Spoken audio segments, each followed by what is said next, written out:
अस्सलाम वालेकुम grade 10 students. Exercise 5.2 की कंटिन्यूशन में नेक्स्ट लेक्चर है। पहले लेक्चर में हमने क्वेश्चन नंबर 1 उसके डिफरेंट किस्म के पार्ट्स देखे थे। तो आज हम एक्सरसाइज 5.2 का क्वेश्चन नंबर 2 और क्वेश्चन नंबर 4 करने जा रहे हैं इस लेक्चर में। उसके बाद क्योंकि 3 जो है वो डिमॉर्गन्स लॉज है, वो इंशाल्लाह नेक्स्ट लेक्चर में करेंगे। तो लेट्स स्टार्ट, सीधे स्लाइड पे चलते हैं। एक्सरसाइज 5.2 का क्वेश्चन नंबर 2 ये रहा आपके सामने। If A is equal to 1 2 3 4 5 6, B के एलिमेंट्स दिए हुए हैं, सी के भी 3 सेट्स दिए हुए हैं। अब प्रूव क्या करना है हमने, A intersection B is equal to B intersection A, यानी आइडेंटिटीज प्रूव करनी है। तो बहुत आसान है।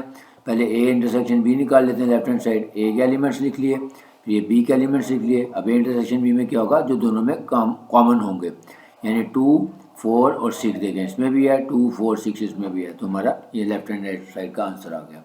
अब राइट हैंड साइड में लिखते हैं, बी इंटरसेक्शन है तो पहले बी के एलिमेंट्स आ गए, फिर ए के एलिमेंट्स आ गए, फिर देखें दोनों में जो कॉमन है वो अगेन 2 4 और 6 था। तो ये था पहला पार्ट। अब हम देखते हैं part number 2, A union B is equal to B union A. Again बिल्कुल वैसे ही है जैसे पार्ट नंबर 1 था, बहुत आसान। पहले ए यूनियन बी ले लेते हैं, ए के एलिमेंट्स आ गए, बी के एलिमेंट्स आ गए। अब इन दोनों को कंबाइन करके लिख देंगे, लेकिन कोई एलिमेंट रिपीट नहीं होना चाहिए, यानी 1 2 3 4 5 6 और फिर ये साथ 8 आ जाएगा।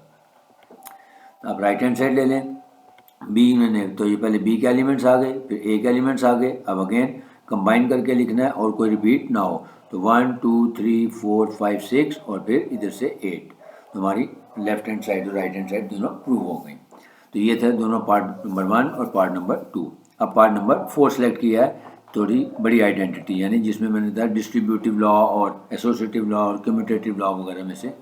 क्वेश्चन नंबर 2 का part number 4, if A is equal to this, B is equal to, A के एलिमेंट्स हैं फर्स्ट 6 नेचुरल नंबर्स हैं, और फिर बी के एलिमेंट्स हैं 2 4 6 8 यानी इवन नंबर्स हैं, और सी के एलिमेंट्स हैं 1 4 8 यानी ये कोई रैंडम नंबर्स कहलाते हैं। ठीक है। अब हमने आइडेंटिटी प्रूव करनी है, A union B intersection C is equal to A union B intersection A union C, यानी distributive property of union over intersection करनी। तो पहले लेफ्ट हैंड साइड ले लेते हैं, A union B intersection C को फाइंड करते हैं। तो इस पर पहले हम ब्रैकेट को सॉल्व करेंगे, यानी बी इंटरसेक्शन सी निकालेंगे और ए साथ आ जाएगा। तो ये देखें ए के एलिमेंट्स आ गए 1 2 3 4 5 6, फिर यूनियन, फिर अब बी और सी के एलिमेंट्स लेके उसका इंटरसेक्शन ले लेंगे। तो पहले बी के लिख लेते हैं 2 4 6 8, इंटरसेक्शन सी के एलिमेंट्स आ गए 1 4 8। अब देखिए इन दोनों का इंटरसेक्शन लें, जो कॉमन है वो क्या नज़र आ रहा है इसमें, 4 and 8 इसमें भी है, 4 and 8 इसमें भी है। तो ए ऐसे ही आ जाएगा 1 2 3 4 5 6। आप इसको अलग अलग करके भी कर सकते हैं, ठीक है, लेकिन मेरे पास स्पेस थी, जगह थी, इसलिए मैंने दोनों को इकट्ठा शुरू कर दिया। अब इन दोनों का इंटरसेक्शन ले लिया, वो आ गया 4 और 8। अब हमने इनका यूनियन लेना है। अब यूनियन में क्या करेंगे, दोनों को कंबाइन करके लिख देंगे। तो 1 2 3 4 5 6 और फिर इधर से 8। ये हमारा लेफ्ट हैंड साइड का आंसर आ जाएगा, 1 2 3 4 5 6 एंड 8। अब हम चलते हैं राइट हैंड साइड पे।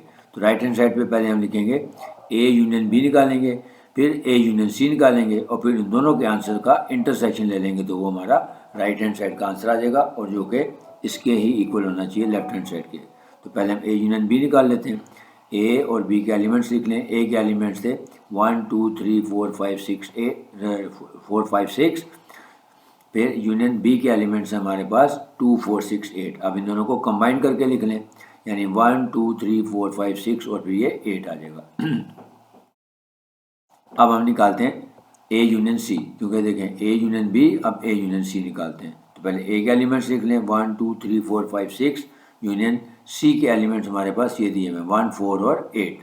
अब क्योंकि यूनियन है, अगेन इकट्ठा करके लिखेंगे तो वही बन जाएगा 1 2 3 4, फिर ये 5, फिर ये 6 और फिर ये 8। ठीक हो गया।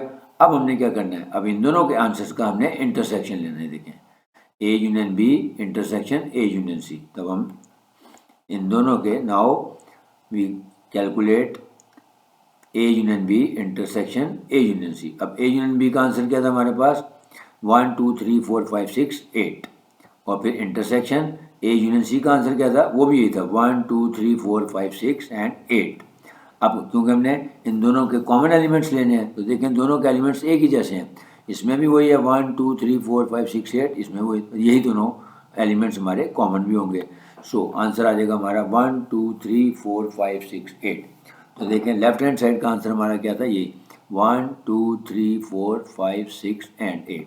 तो राइट हैंड साइड का भी आ गया 1 2 3 4 5 6 एंड 8। तो हैंस प्रूव कि left hand side is equal to right hand side. अब हम चलते हैं क्वेश्चन नंबर 4 की तरफ। If universal set is equal to 1 2 3 से लेकर 20 तक नेचुरल नंबर्स हैं, एक्स के एलिमेंट्स दिए हुए हैं 1 3 7 9 15 18 एंड 20, क्योंकि ये रैंडम नंबर्स कहलाते हैं, कोई सीक्वेंस नहीं है। फिर वाई के एलिमेंट्स हैं 1 3 5, ये हमारे ऑड नंबर्स हैं अप टू 17।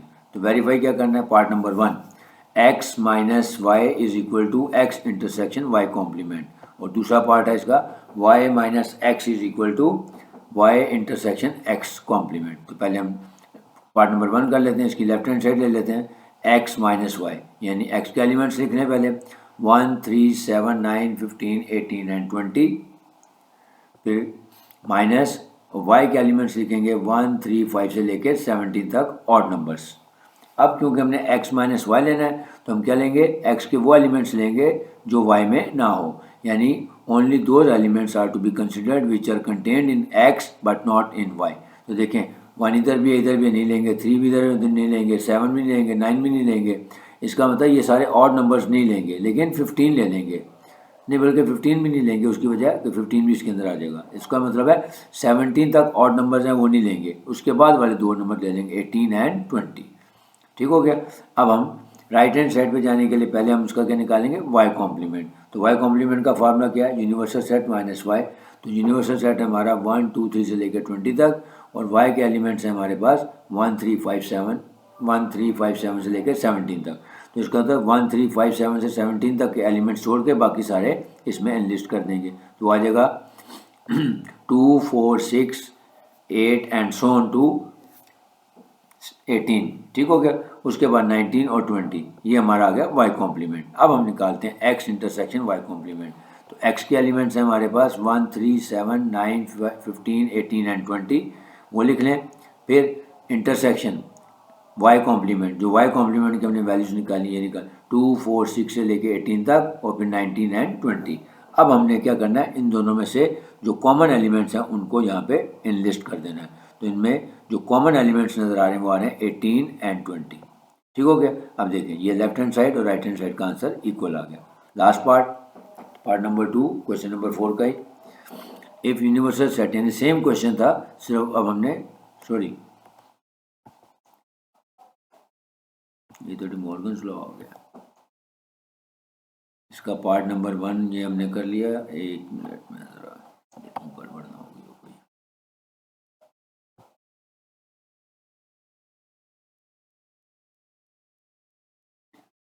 अब आ जाइए क्वेश्चन नंबर 4 का पार्ट नंबर 2। यूनिवर्सल सेट है 1 2 3 से लेकर 20 के नेचुरल नंबर्स हैं, एक्स की वैल्यूज़ वही हैं 1 3 7 9 15 18 एंड 20, और वाई की वैल्यूज़ हैं 17 तक ऑड नंबर्स हैं। अब हमने क्या प्रूव करना है, y minus x is equal to Y intersection x complement. तो पहले हम इसका वाई निकाल लेते हैं, स्लाइड ऑन कर लेते हैं, ज़रा आसानी से हो जाएगा।